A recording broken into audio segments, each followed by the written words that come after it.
PowerPoint presentation. So I will just make sure that we are, is this sharing screen? No. Sorry, I'm just having a few technical issues here while I try to. This doesn't seem to be working. I wonder if your technical manager has my PowerPoint.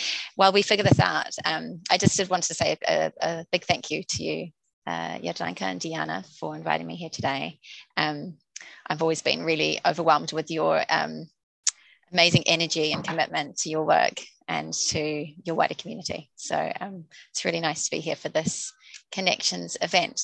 Now, for some reason, I am not able to share my screen. However, I did share the PowerPoint presentation with you earlier. So if one of, it says I'm now the host, so I should be able just to do it. But for some reason, it is still, here we are. Okay, I believe it is working now. Sorry about that, very slow. Can you all see my screen?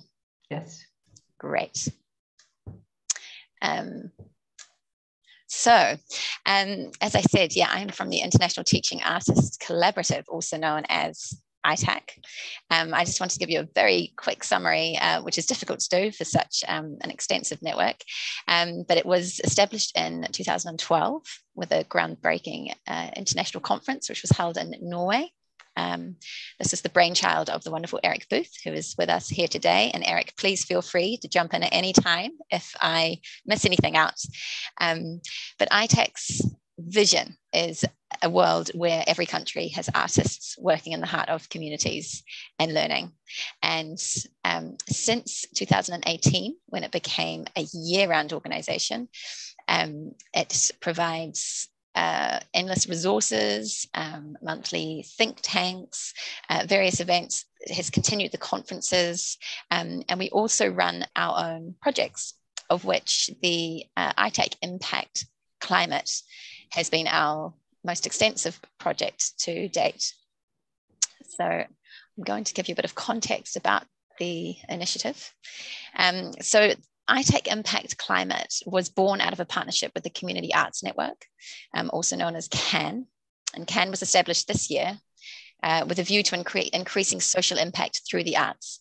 They are a platform that aims to enable, engage, and empower individuals, organizations, and communities through arts to generate meaningful change and shape a humane future together. Arts for Climate is one of CAN's focus areas. And so with such closely aligned values, they have been the perfect supporting partner for ITAC to launch our climate initiative. Through this initiative, our aim has been to demonstrate the ability of teaching artists to produce significant positive impact on the key issues facing society.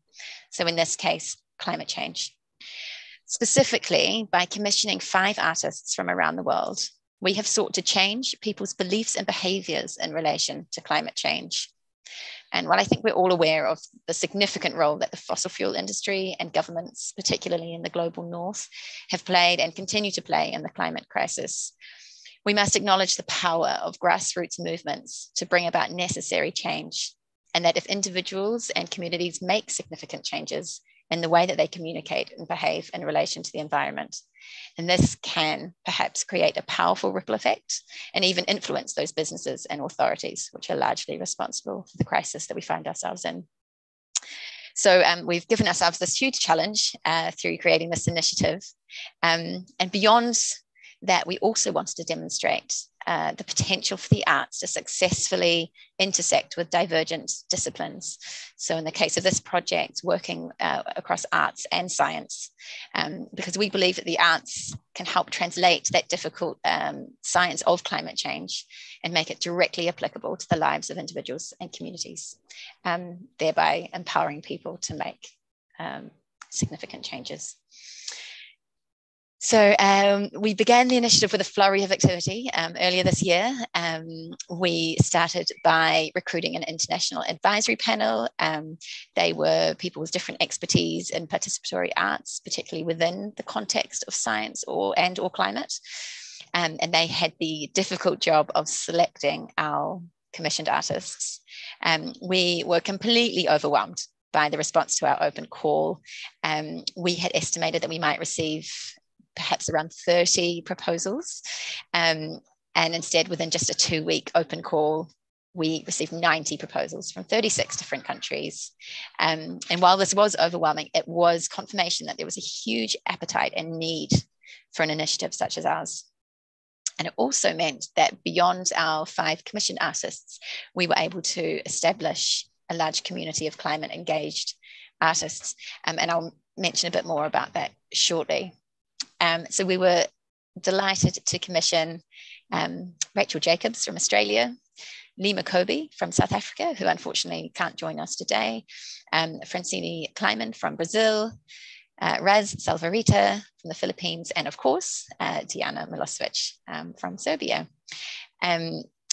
We also engaged at the same time a curriculum development team from Cadenze, which is the largest online platform for arts learning, as we wanted to create the opportunity for teaching artists and educators everywhere to learn from our commissioned artists and to develop their own skill sets in order to deliver climate engaged work in their communities. Then we engaged a science ambassador, the climate expert Diana Liverman. She has worked with our commissioned artists in the development of their projects and guiding the scientific context of their projects. And I think one of the most important lessons we've learned from Diana during this process is the need to embed a sense of hope in any participatory work that we're doing in a climate context. It is, of course, so easy to become overwhelmed with despair over the climate crisis. So it was refreshing to hear from a scientist on the front line of this issue that there is cause for hope and that this must be a driving force in our work as we try to combat the climate crisis. Our commissioned artists began their work designing their projects in May of this year. And in the ensuing months, they also applied what we call the Continuum of Impacts, which is a template for project evaluation, specifically for arts projects.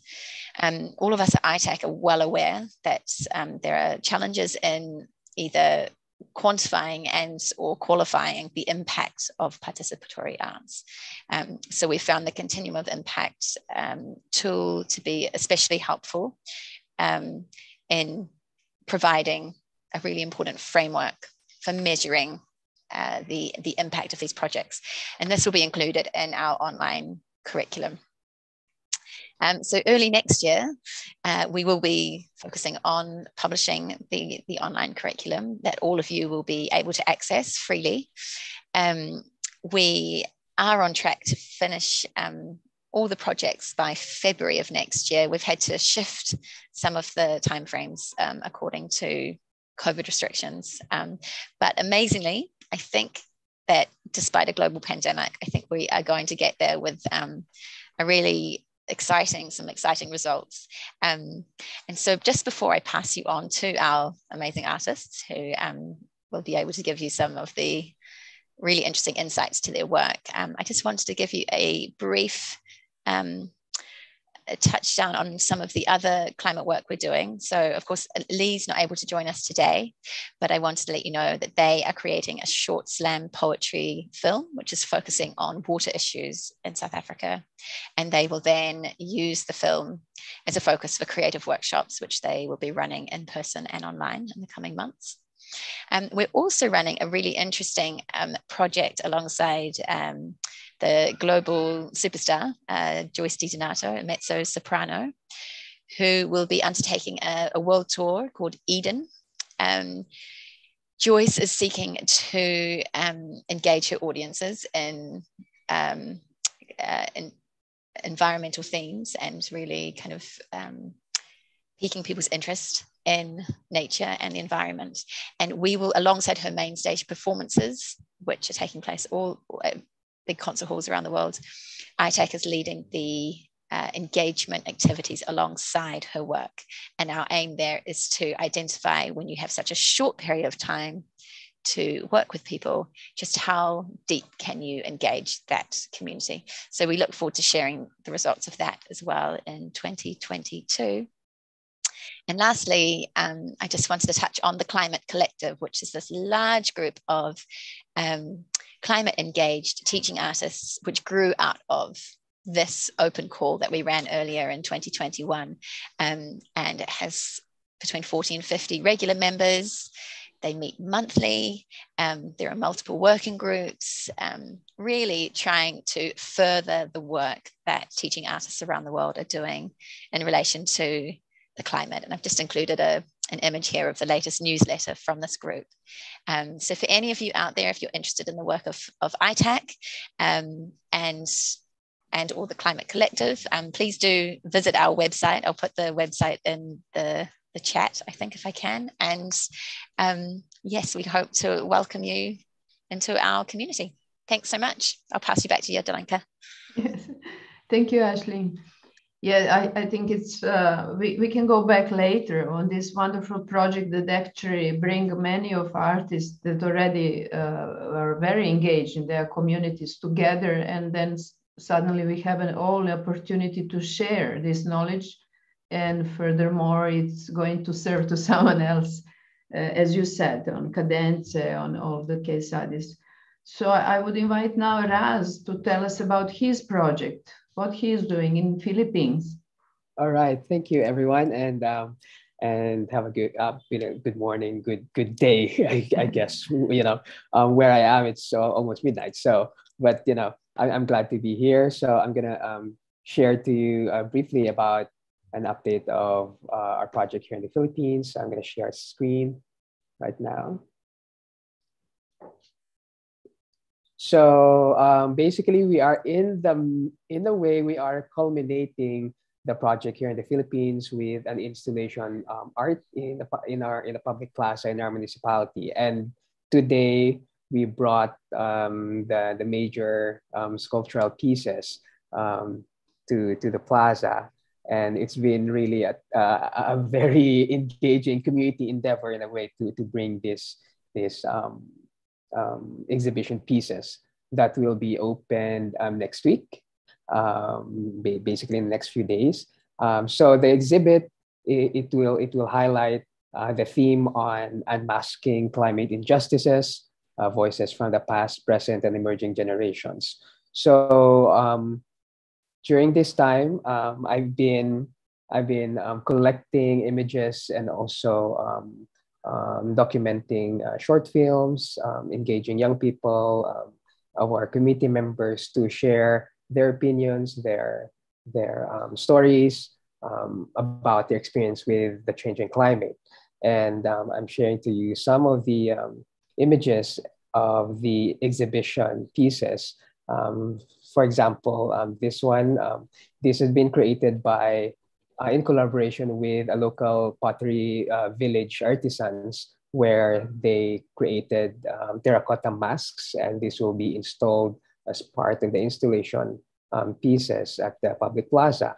Basically, in a way, it highlights the universal faces of people that are affected by the climate crisis. The Philippines is a hotspot for climate change, and every year we are basically experiencing the brunt of the changing climate. And where I live, it's a farm community, so I basically talked with farm workers and engaged with the women as well, who have been very supportive in this project, and they've been part of this by making a performance and a short video. So this is the planned area for the exhibition. It's a public plaza in the municipality of Lambunaw in Iloilo. So it will feature some of the works that we've done during the past months, including the making of the masks themselves and the story behind it, and also documentations of interviews with farm workers, and the video, and also these images that very interesting for a lot of people in the community, because they wonder who is behind the mask. But in a way, it shows that it's really highlighting the stories and experiences of climate injustices here, especially here in the global South. But then, as Ashley mentioned, and it's really about bringing hope as well. So behind the mask, we have different images of our community members sharing their pieces in the local language and some in English as well. And this will be installed in the public plaza so that people will really see and feel who are behind the stories that we were presenting.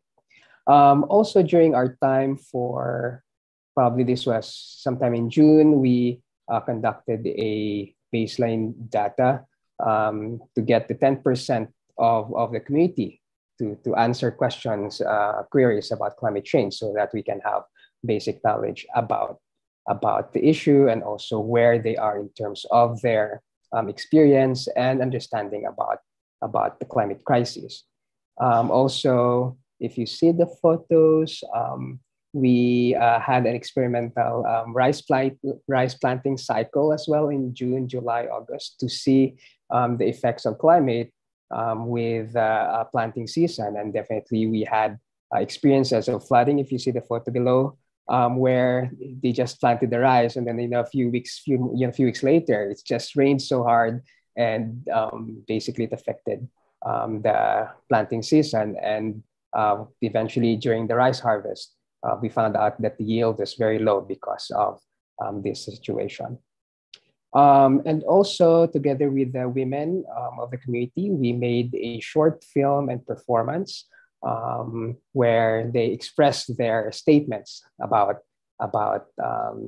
their understanding and also their hope for climate solutions. And the video was shown at the COP26 in Glasgow through Simon Sharkey and of course through ITAC, and they're very delighted to show their support and having the sense that their voices are being heard in the international circle. Also showing here basically the making of the terracotta masks. So one of the villages in my municipality is known for traditional pottery making, and this is their first time to create a mask.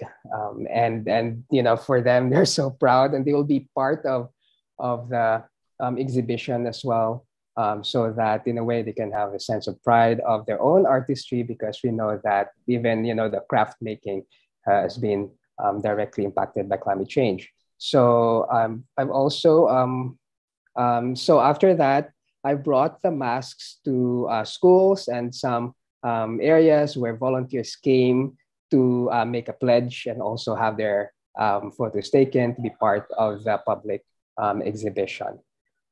So lastly, this is the photo of one of the kids in the community, and simply it says to save the trees, save the bees, and save the climate. So we're really hoping that this movement here will continue, especially in the grassroots, where intergenerational community will be strongly influencing policies, especially in our local context here in the Philippines.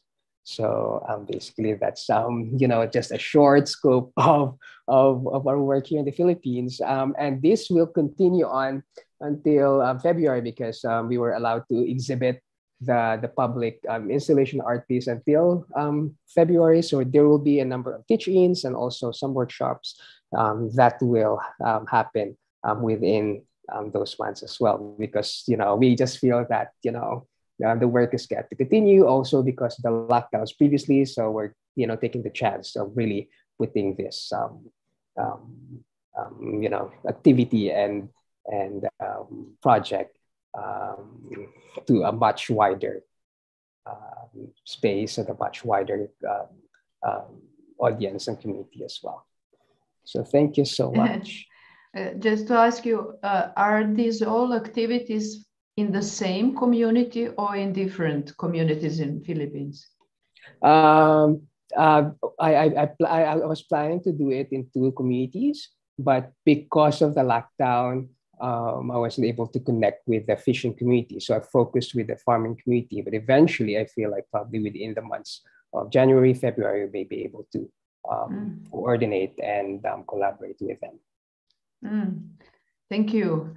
Here I would like to share with the other audience eventually on YouTube the comment of Eric Booth that said, we say that number one job of a teaching artist is to activate the artistry of others. Believe inspired with the Raz works, and it's definitely the true. I think all of us has a final aim is that our audience, that citizens activate their creative potential in fight, in this case, with climate changes, but any other issues we might attack. So thank you very much, Raz. I would like now, Zlatko, please help us to see the video of Rachael Jacobs from Australia and her project Chill the Heat. And I believe she will explain very well all about it. And yeah, if it's ready, Zlatko, how?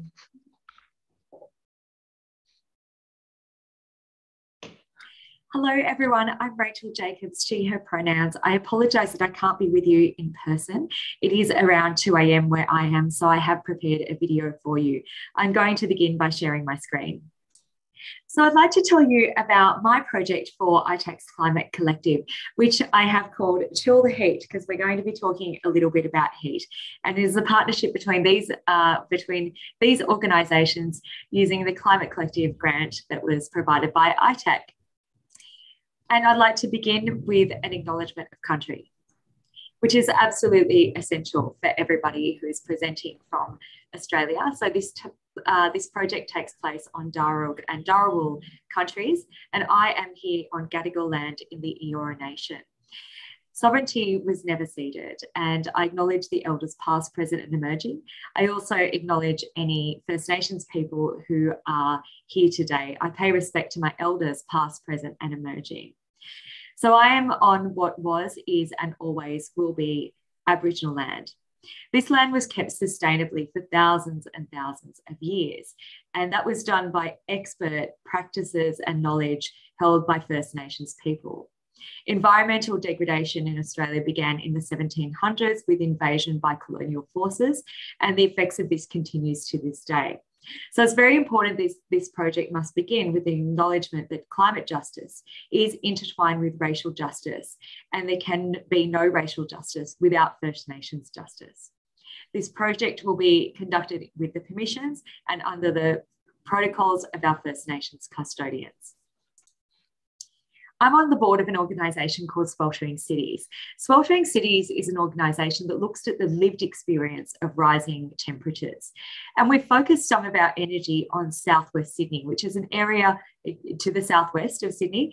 And it's also an area in which a lot of marginalised and vulnerable populations, there are pockets of poverty, there are migrant and refugee communities, there's long-term unemployed people living in this area, and there's people who have struggle and resistance to raise their voices.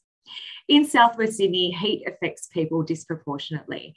So more than 80.4% of people have trouble sleeping during our heat waves, and about nearly 40% are unable to go about their daily lives during these heat waves.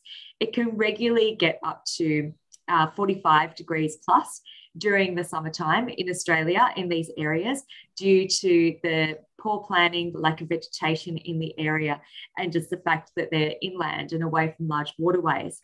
That's about 113 degrees Fahrenheit if you're operating under that system, and it makes life quite difficult and in some cases unlivable. And nearly 60% of people have either experienced heat stroke or they know someone in Sydney who it has.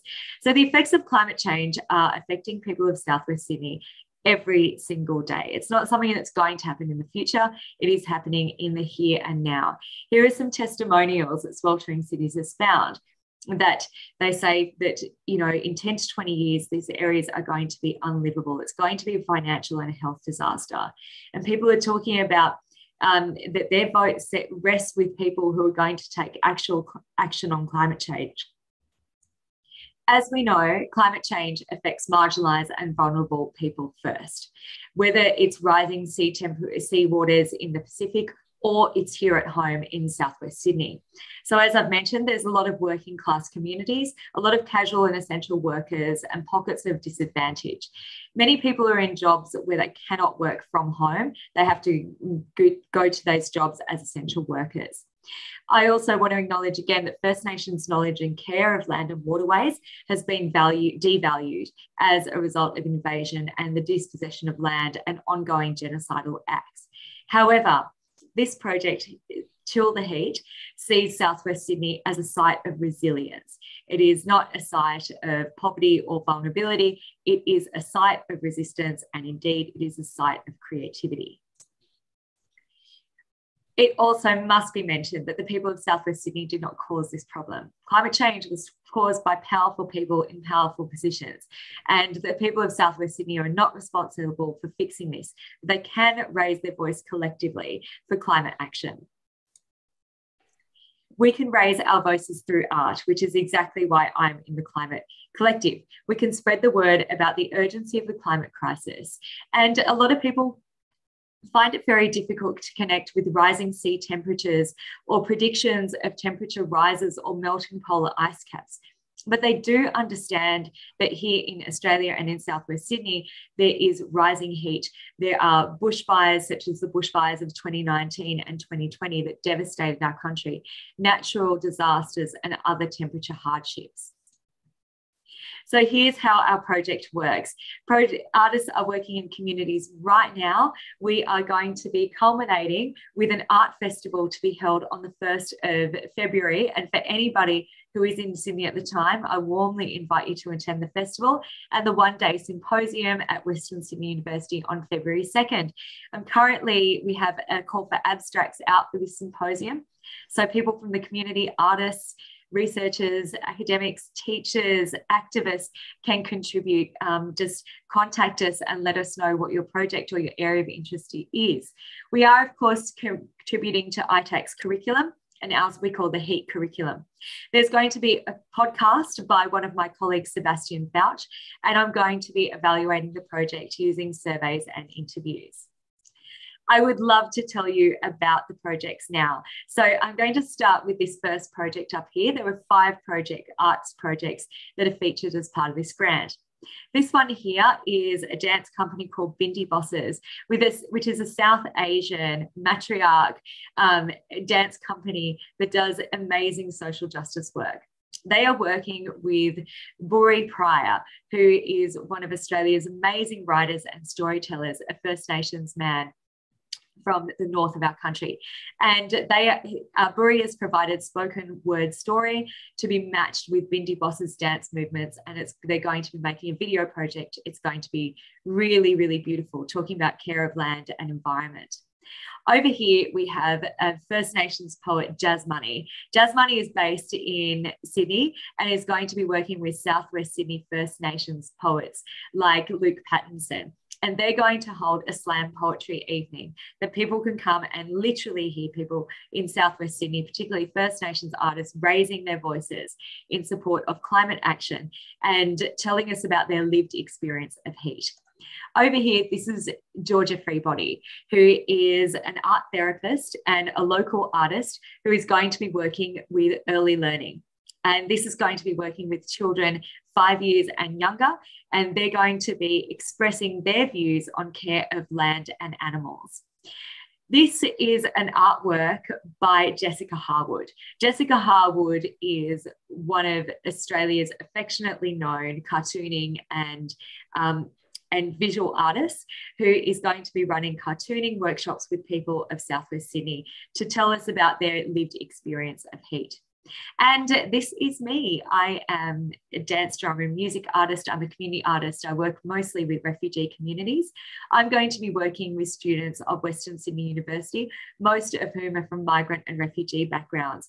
I'm going to be doing drama workshops that explore the experience of living with rising temperatures and also explore some of the solutions that can be found in community. So these are the 5 arts projects that are currently underway. They are all amazing. They are all some of our most tremendous arts activists and some of our warmest and most engaging artists. I'm very, very proud to be working alongside them. Here are some related themes that might be coming up during these projects. Sustainability, of course, climate change, and First Nations respect and First Nations justice. Activism, or ways to take action, care of the environment, respect, care for animals, survival and resistance, a love of nature, protecting land and waterways, and local heat issues, such as we need more protected bus stops. One of the barriers to people going outside is that the public transport in the area is very poor and there's no way to wait that's under shelter, so people don't use the public transport system for those reasons. The greenhouse effect and bushfires and natural disasters are all related issues that might come up during the course of these arts projects. I would love to hear from you what your interest is in cooling cities and what your interest is in fighting heat. If you find any of these projects interesting, please email me to keep in touch. If you do happen to be in Australia in February, we would love to see you at the festival and also at the one-day symposium. We would love your input as well. And we'd love to hear your thoughts on the ways that art can be so effective in helping people raise their own voices, in helping people resist and fight back, and helping people find solutions that are community-led. Thank you. Well, we can say thank you, but she will not see us, but it was so well prepared that I forgot for the moment that Rachael is not in person. So yes, it's more obvious we have so much in common, but we will go back to that after the whole round. And please, I would like Dijana to present our project Dancing Trees. Thank you, Jadranka. So I will be speaking about the project Dancing Trees that was co-created and devised by Jadranka and me and the whole artistic and managerial team of DAC Theatre. So we both, Jadranka and me, have two hats today, like hosting this event and also being the artists and let's say developers of this project.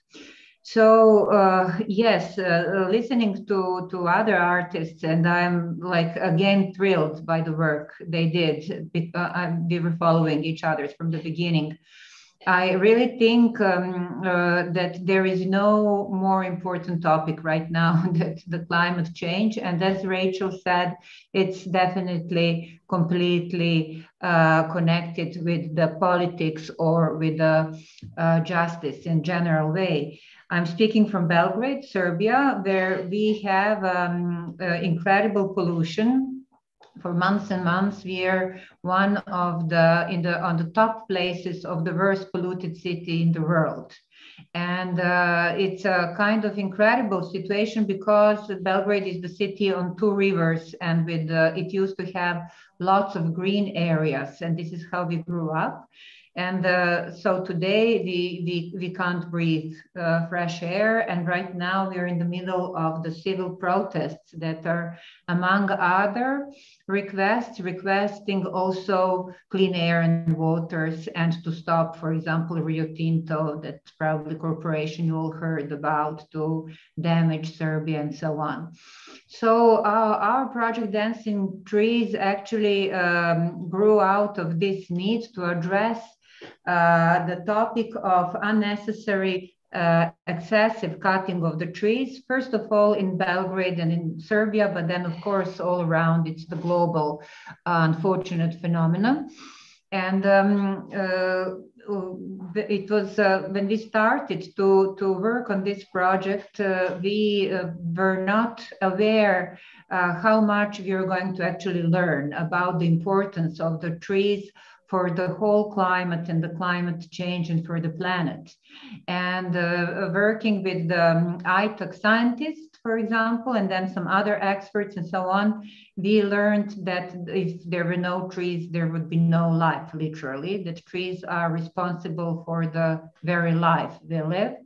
And so for us, it was really important to try to raise awareness about this importance, and also to activate our citizens in defense of the trees. And some initiatives started to happen already before our project, but we thought that it's far too little and that we need to act more. So I will just speak briefly about the activities of the project. And in the center of the project was the performance Dancing Trees.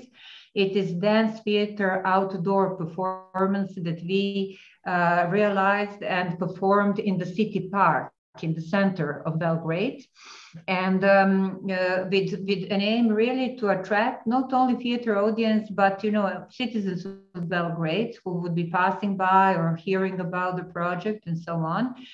And this is what happened. I will speak about reactions of the audience later that were really overwhelming.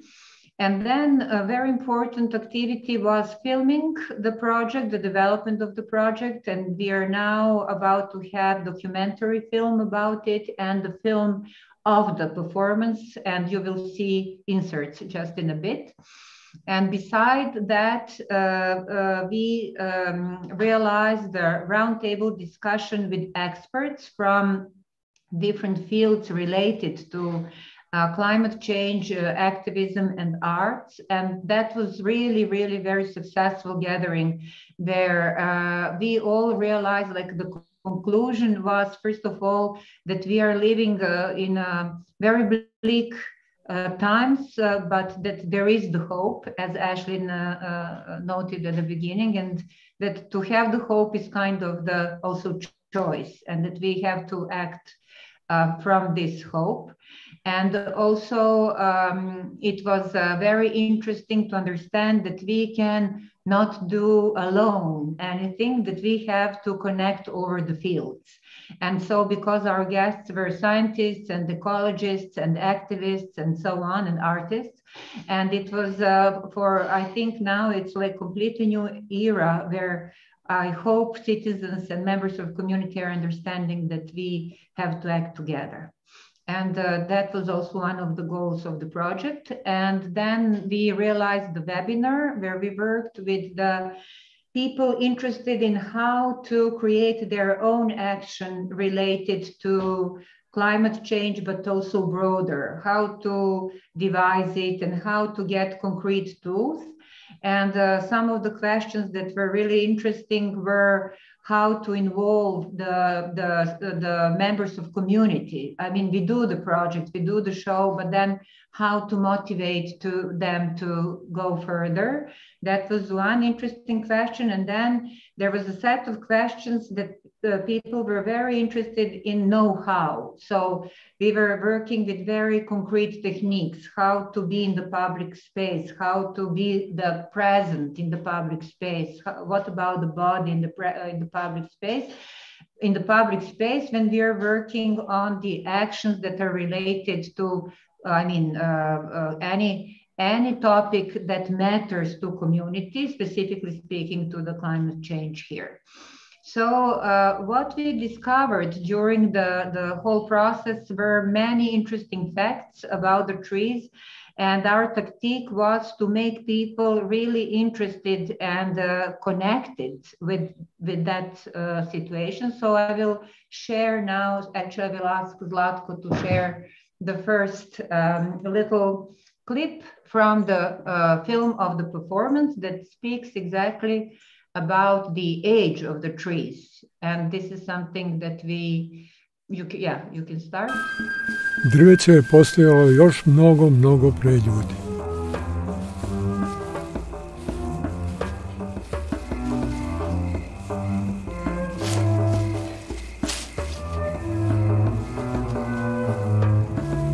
Grupa borova u Australiji potiče iz praistorije.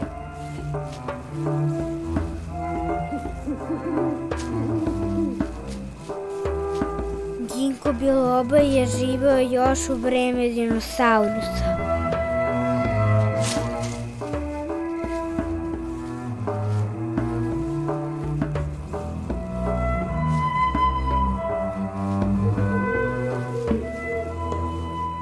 Smreka, otkrivena u Švedskoj, ima 9950 godina.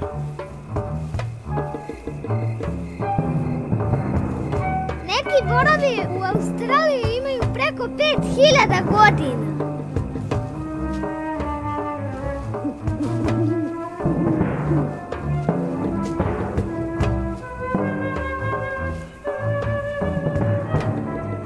Alba davi maslina u Vitlejemu.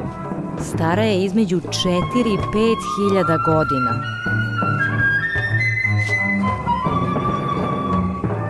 A maslina u Crnoj Gori, koja je preživela 2 požara, stara je preko 2000 godina.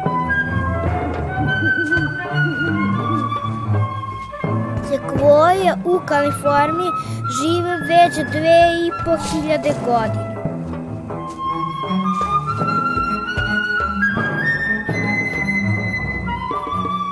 Najstariji hrast na Balkanu je u Srbiji i ima preko 1000 godina. Bukva i hrast postaju zreli sa 150 godina. A životni vek im je obično oko 500 godina. Drveće se u gradu obično seče sa nepunih 50 godina.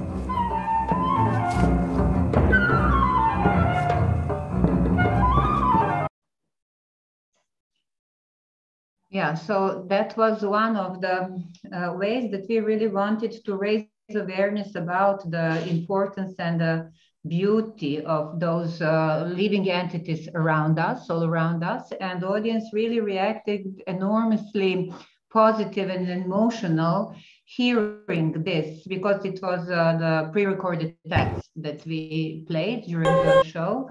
Not really knowing that we are surrounded by the living entities that are that old, and what does it mean to cut that kind of energy, and what are we destroying with that? So it is just one of the little examples that I wanted to share about how we wanted to engage audience, how we wanted actually to connect audience and the importance of the trees. And then in a bit, I'll just show briefly the ending of the show, which was very important to us, because the idea was to invite audience to come into the performing area where the performers were with trees, actually, because the audience was just looking frontal during the show, and then they were invited to come and to share the space and to be around the trees. And that was quite amazing and quite emotional. And we didn't expect that all spectators would actually enter that area. And that was quite amazing, because Serbian audience is not easy to do interactive things. And later we really got lots of emotional feedback, what this meant to people. So maybe to answer how to involve audience, that was our tactic, to share with them the presence of trees. We didn't want to pretend we were trees. We really wanted to bring audience there. And from there, we got lots of questions and lots of very interesting reactions. So I will just, we can share now Zlatko II, a short clip. And you will see in a bit, it was the ending in the public park. And after we did the interviews and surveys with the audience, and we'll hear in a bit about that.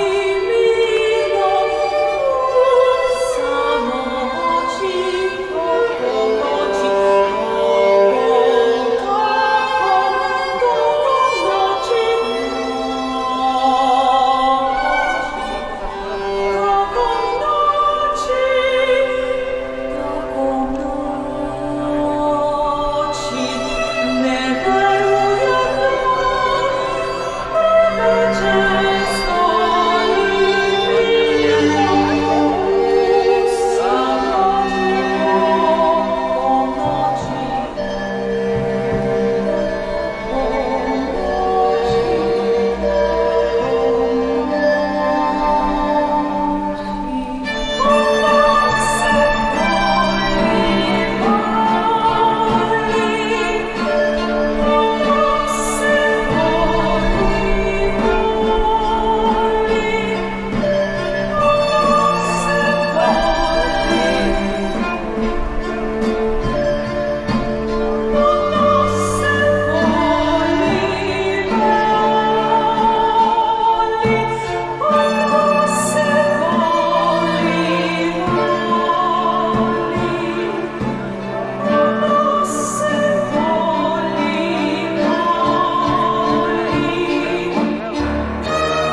Yes.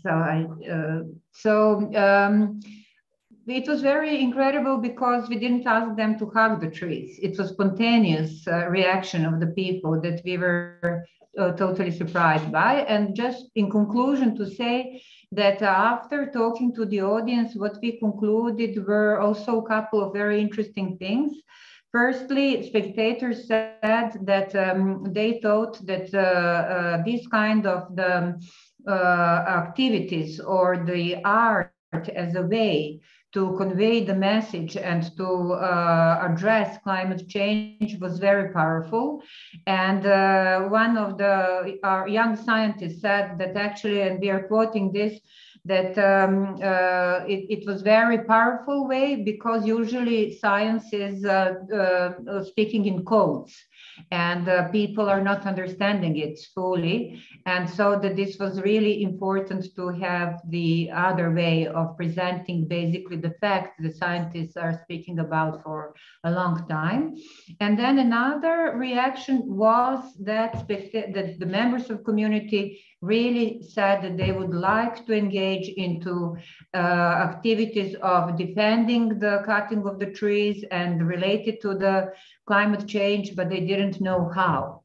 And that was also that they were ready to follow the guidance or to be the part of an action. And it was also very important to us to hear that reaction because basically it proved the importance of all our work presented here. Thanks.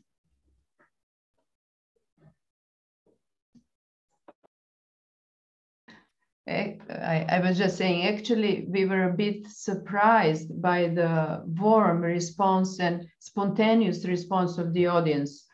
And I was wondering if this is the case with the other artists, and we can later, after Francine speak about her project, we can discuss this because we found out that really things change, and in this between the citizens, our audience, there is a really genuine need, and it seems this is the new force. And as Dijana also mentioned, presently in Serbia, the people gather around ecological climate issues more than any other political issue, and this awareness is growing very much.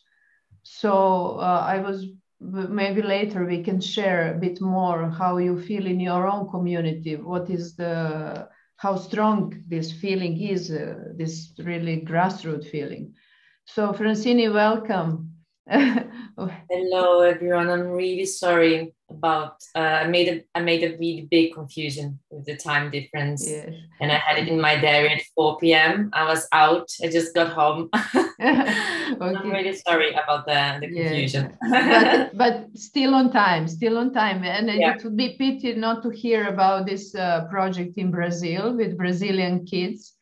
You have a vast experience already with the different projects with the young, but also with the other theater projects, and in Europe as well as in Brazil. And Brazil also is the place where the environmental issues are extremely important. And we all know for indigenous people fight for their land, for their way of living, protecting the nature. And it's really something that inspires the world. So I will invite you, please go on and talk about your activity in the plateau and give us some words about your organization. Yeah, so Plateau is, we work with immersive experiences or learning adventures in education. So the School of the Impossible is, it's an adventure where the kids become agents of SOS and they go through different challenges guided by a fictional character called Masami Alamer, which is a scientist that lives in 2071. And so whilst they go through these different challenges, they learn about climate change. And then the end of the project is when they have to share with the adults what they learned in order to keep a portal to the future, to a sustainable future open. And this portal is next to the school in a nature reserve. So they visit this portal, they learn that to protect that nature reserve will keep the portal to the future open.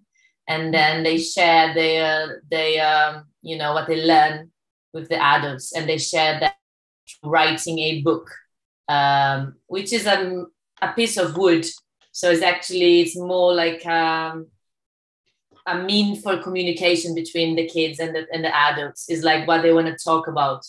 So they create a title and they create a question for the parents.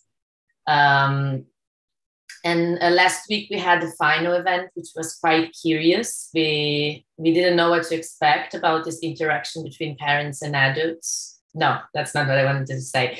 Between kids and adults. And we also launched the platform, the online platform, where all the kids' books and their videos talking about what they learned and what are there, and the questions that they want to ask the adults.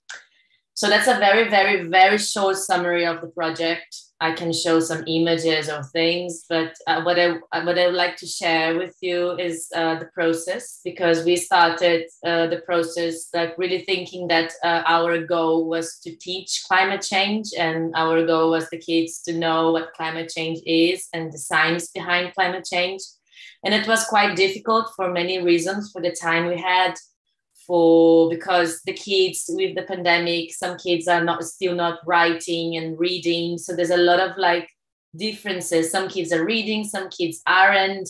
It's a poor area, so it's a disadvantaged area. So there's a lot of kids with really, really serious issues at home.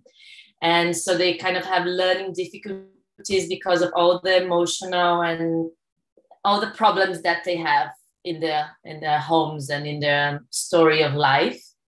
So we kind of realized that the project is much more about creating a space, a narrative where the kids feel empowered, so they feel that they are agents of change, that they can transform the future, that they can protect the portal. So the kids really, really engaged with the narrative, and they really liked that they were communicating with the future, and they really felt the agencies, like, I am the agent of SOS, and I am going to kind of like protect the portal, and I'm going to teach the adults. So I think once you create a space that the kids feel engaged to learn, then the teachers, the science teachers, the math teachers, they come on board, and then they can do their work, because that's what they like, they can then teach the subjects. But what we are doing is creating a space where the kids feel like, I want to learn that because I'm an agent of SOS. So I'm going to learn that, because by learning that, I'm going to be able to have more like insights for this task or this challenge that I have to kind of perform. And anyway, like last week, it was very beautiful. We had like most of the parents there, and the kids were like going in front of the parents, and then we played their videos, and it was very nice because they were talking about their perspectives around the environment, but with a child's and playful perspective, which ended up being quite deep, when the kids just very instinctively talk about their perceptions, and then it gives another layer of the subject, quite playful, but quite deep. So I think that's kind of what happened.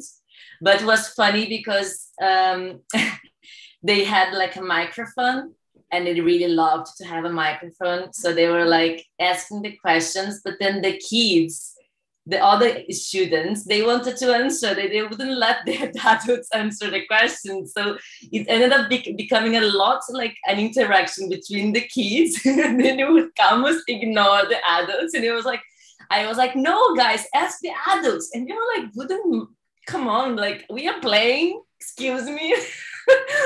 We don't want to talk with the adults. They are boring. You want to talk between us.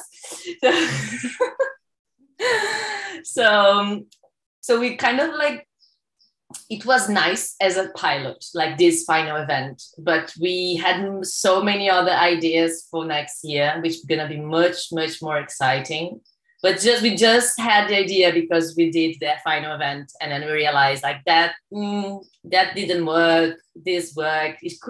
Because one thing that I was very is that we realized that we were in the school at night. So all of the classrooms were like empty. It was like almost like occupation by the kids. And we felt like, oh, we are in the school at night and we are only using the auditorium. It's so boring. We should have occupied all the rooms, like museum at night when like all the animals like come to life. We realized we should have done that. How come we didn't think about it? But it's only by trying and doing that we realize like this idea, we should have done that. But we still have time, and we will hopefully next year try all of these other ideas. I didn't show any things, but I don't know how much time I have because it came just in the end. But if you want me to show something, or if you have questions. I was wondering what was the impact, even of course, as you said, the kids didn't want to share too much with the adults, but did you notice some impact on the adults talking, listening their children talking about the climate change? And maybe if adults were also not enough informed, did they learn something from kids, or what? Did you have anything of this? Definitely, they had all the questions. So there was like 25 questions. Each kid had their own topic and questions. So each parent have all the questions to answer. So they were participating and engaging. And then because the platform, it's not a platform, it's a website. Because now the website is live, we had some forms that were submitted this week by some parents. Because if you go online, we want to translate to English. You can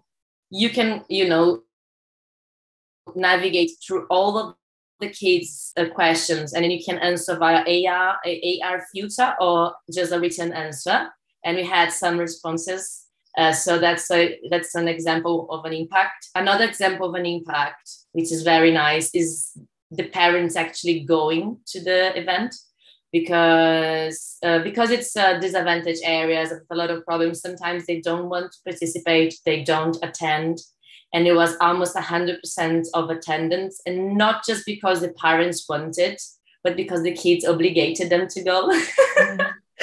Because really, it was so important. They were so dressed up, the kids, with like perfume, like it was their moment of big, it was so cute to watch them coming to their like moment.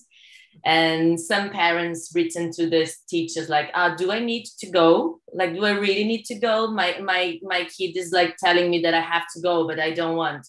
And then the teacher said something like, well, it's you just think about it. Is your child like important moment? So I guess it's nice if you can. And then they ended up going. So I think an impact that I can say is more in the action rather than what they were talking, but they going there, I think that's already a very big example. And also the adults extending from the parents to the school and the teachers is how before they wouldn't talk about climate change so much. And now they really want this project to keep going with all the classrooms and all the groups, all the cohorts. So it's this like realization among the teachers as well, like this is very important, and this we need to kind of have more space in the school for this kind of projects and this topic. Yeah, thank you. Like if you would like to show something, we could also talk a bit, and if you want to prepare some, it's up to you. Definitely, maybe it would be nice some images to see. While we maybe share who is inspired by this question, I'm really listening all. I was wondering really how strong, how genuine, how spontaneous was the result of the local response of local community. Did you feel that it is strong, that the genuine need to do a project like this? Did you feel that they exist? Is it more than before? Or is it different from the maybe other artistic projects? How did you, Raz, do you have something about this? Yeah, sure. Especially especially for this kind of art activity, connecting an issue, climate change, and also opening up perspective about the experiences of the local community, and then utilizing art to, wrap it around so that there's a visual kind of a thing happening. So, but we will be launching the exhibit next week. But along the way, as we were doing the works, there's really a sense of curiosity and also a sense of interest among the local community members. I would say there's a big interest with schools, especially the teachers who are involved with the arts and sciences, so they can see the fusion of art and science together, and also the local government unit through the tourism office, because I'm connecting with the tourism office to sort of like engage them in a way where it, something like this can be celebrated, not just like the usual tourism activities, but something that's more meaningful, close to home, and locally enhanced in terms of the creativity that's been engaged for the past months. I would just like to share 2 reactions from the kids that we had. And I think it's so important that also change also comes one-to-one, I mean, individual. It's not, we are always, of course, we would like to affect many people, but it's precious to have this kind of the individual reactions and changes. And one was from a little girl in the audience at the beginning of the show. She really wanted to leave before it started. And she was asking her dad, like, let's go, it's very cold. Actually, it was cold. It was like end of October night. And she was like, I'm cold, I want to go. And then the performance started. And then after like some minutes, he asked her, are you cold? Do you want to go? And she was like, no, absolutely, I'm not cold. I don't want to go. And she stayed until the end and was very engaged and so on. And another said to her mother after, she said, I really want to defend trees and be ecologist when I grow up. So very simple like that. So I think that was something very, very nice to hear. And especially because in our case, it's a performance, it's a dance theater performance. And even if we had quite clear goals, we were not expecting such emotional responses. And definitely some people were crying at the end. And fantastic, but we were a little bit like, wow. And this is actually what speaks for me more about the need of the people. Of course, we try to do our best to touch them, but still it was some overwhelming and not expected result. And this brings me to these thoughts. And Aislinn, do you have some thoughts about this?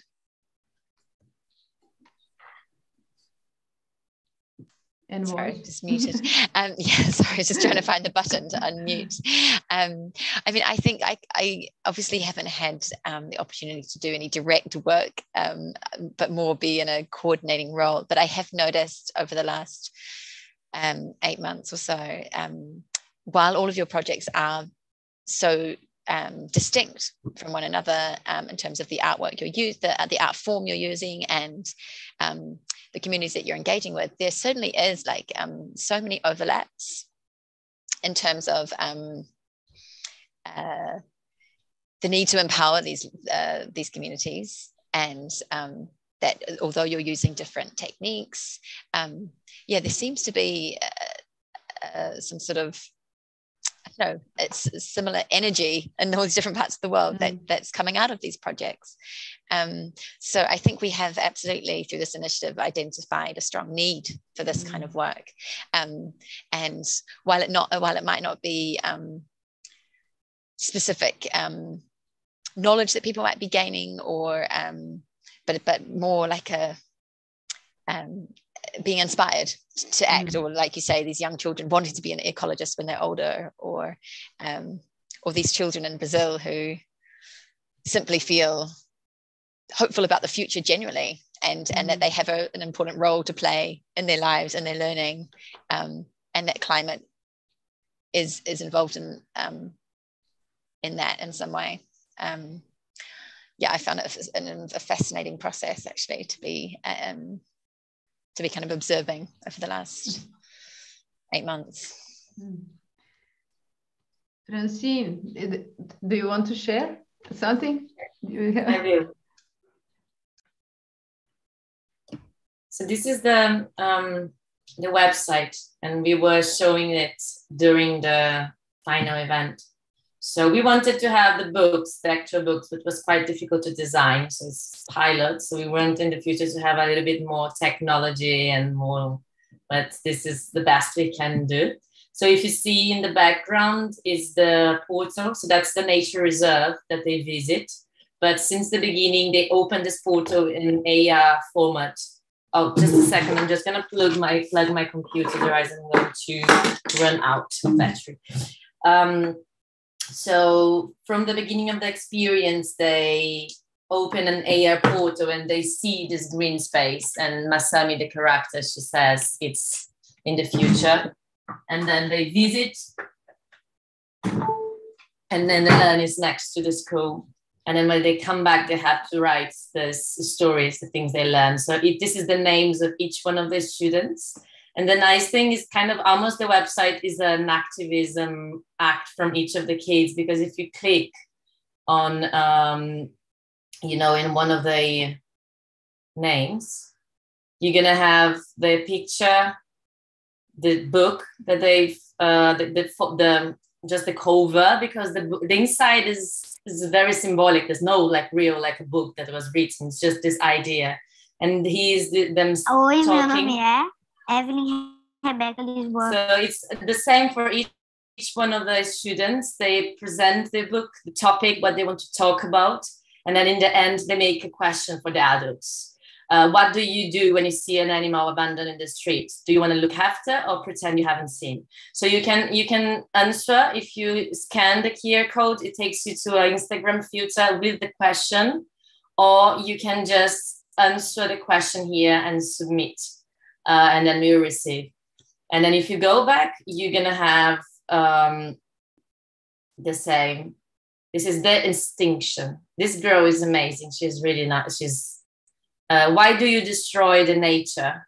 And that's always a question related to the book that they are writing, that they are writers. And then there's the same. So it's nice because our intention is to have more and more books the more you go to schools, or maybe change the name of books, but to have this kind of repository of so many kids that they have their space to talk, and they have a question that they want to ask. Why so many people put fire on nature? That's her question. So it is a space that the kids create also for a reflection about these topics that comes very generally from them. We guided them on the process, that the question is very generally coming from what they want to ask. Yeah. So that's it. Just one thing.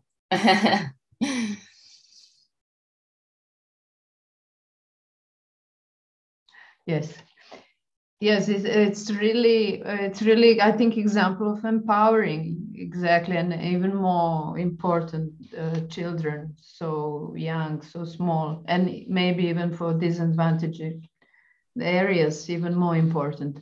I would like to invite Eric to tell us something. Actually, you sent some reflection in the chat, but maybe it's a good moment that you tell us all. Fine, thank you. Yes, as we have been able to start to see this work grow, as Aislinn said, we're starting to notice what is consistent across all of them. And we see it as the special offer that artists bring to climate response.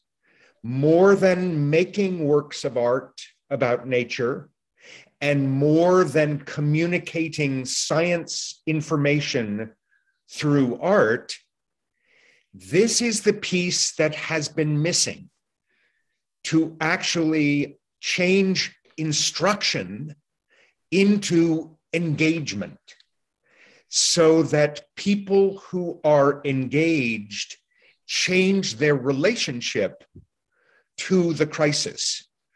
No longer a victim, no longer overwhelmed and too much information and giving up, but actually finding their own creative way into positive response. That is the contribution that teaching artists, also called participatory artists, citizens artists, lots of names, for this contribution to responding to the climate crisis. And it is the most hopeful thing I know, to have found a way to change how we are stuck and getting into deeper and deeper trouble, and activate the innate birthright power that people have to make a difference. So I stand in such appreciation for our artists and projects. I think they point the way to a power that lives around the world in communities everywhere, that we can begin to activate toward change. Wow, it's so powerful conclusion. And I think probably the essence of all what we are doing, isn't it? And it's really give hope. I mean, I believe that we all believe in it, and we always, at least in DACH, but I'm sure the other colleagues, always we talk for years about the power that art, performing arts, all arts has. And now we are engaged in the project that are really proving, literally manifesting this in the community. And it's maybe this perfect moment that community and artists get together and they join the effort in the real need. And maybe not always is the case. We have now a few minutes for the final words. I would also note that Jadranka, yes, you are basically frozen image, so it's strange. I'm sorry.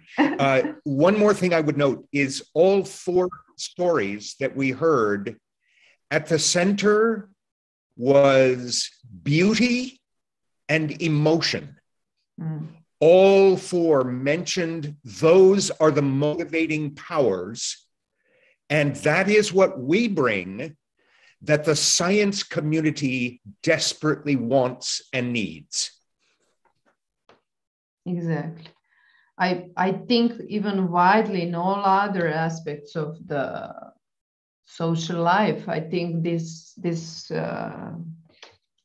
we can apply to many other levels and problems of society, and it might bring let's say it might enter as a strategy in all other problems we have. Because as in one paper in the project of RAS, it was written, change the system, not the climate. So I think, of course, the problem is wider, but at least on this topic, we are proving that we can change the things and gradually, eventually, democratically, we can come to wider, so needed change. But if there is anything else, Dijana, Francine, Raz, Aislinn, would you like to say for the end?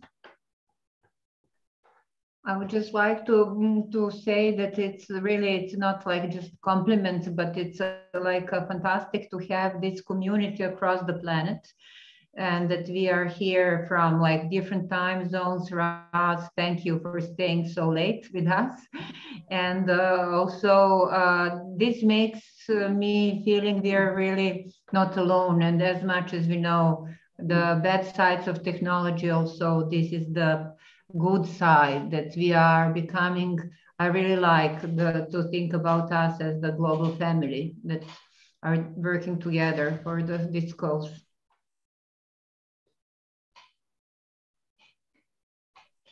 Saying the global on the roundtable that we had with the experts, climate experts, scientists, and one of the climate experts, he said that maybe the first time in the history of civilization, we are dealing with the planet as a whole.